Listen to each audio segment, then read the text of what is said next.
మంచిగా వాటర్ అయితే మంచిగా బయటికి రిలీజ్ అవుతున్నాయి చూడండి. అసలు నిజానికి మాకైతే తోటకూర ఈ విధంగా దొరికేది కాదండి, ఎప్పుడు కొద్దిగా చిన్న ఆకులతోటి. కానీ అదైతే అస్సలు టేస్ట్ ఉండదండి, అసలు అంటే అసలు టేస్ట్ ఉండదు. అంత తింటేనైతే గడ్డి తిన్నట్టే ఉంటుంది, అంత టేస్ట్ ఉండదు. కానీ ఇది మాత్రము మాకైతే మంచిగా ఊర్లో దొరికిన విధంగానైతే దొరికింది. మేమైతే ఇక మియాపూర్ అయితే వెళ్ళి తీసుకొచ్చుకున్నాం. అంటే మియాపూర్కి మేము బయటికి వెళ్ళాల్సి వచ్చింది కాబట్టి అక్కడ వెళ్ళి అయితే మేము తీసుకున్నాము. మాకైతే మంచిది దొరికిందండి.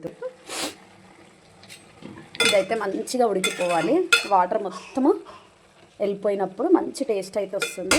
ఇక మంచి క్యాప్ అయితే పెట్టేసుకుందాము, కొంచెం చిన్నగా పెట్టేద్దాం. మా వారికేమో చపాతి అంటే ఇష్టం, మాకేమో రైస్ అంటే ఇష్టం అండి. కానీ రైస్ తింటేనే మాకు కడుపు నిండినట్టు ఉంటుంది, ఈ చపాతి తింటే అంతగా తిన్నట్టు కూడా అనిపించదు.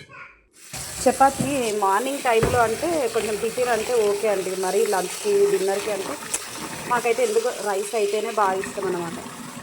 ఇక్కడైతే ఇక రైస్ అయితే కడిగేసుకొని పెట్టేసుకుంటున్నాను. ఫైనల్గా ఇదైతే కంప్లీట్ అయిపోయిందండి. చూడండి ఇక వాటర్ అంతా వెళ్ళిపోయింది. కొద్దిగా ఇలా కొంచెం ఉంటే సార్లేండి, మరీ ఎక్కువగా మేము ఇలాగే స్టవ్ అయితే ఆఫ్ చేసుకోవాలండి. వేడి వేడి రైస్లో ఇక కర్రీ అయితే వేసుకొని తింటుంటే ఎంత సూపర్గా ఉందంటే చాలా బాగుంది. మీరు కూడా ఒకసారి ట్రై చేయండి. నా వీడియో కనుక నచ్చినట్లయితే ప్లీజ్ లైక్ చేయండి. ఫస్ట్ టైం చూస్తున్నట్లయితే సబ్స్క్రైబ్ చేసుకోండి. Thank you for watching. Bye.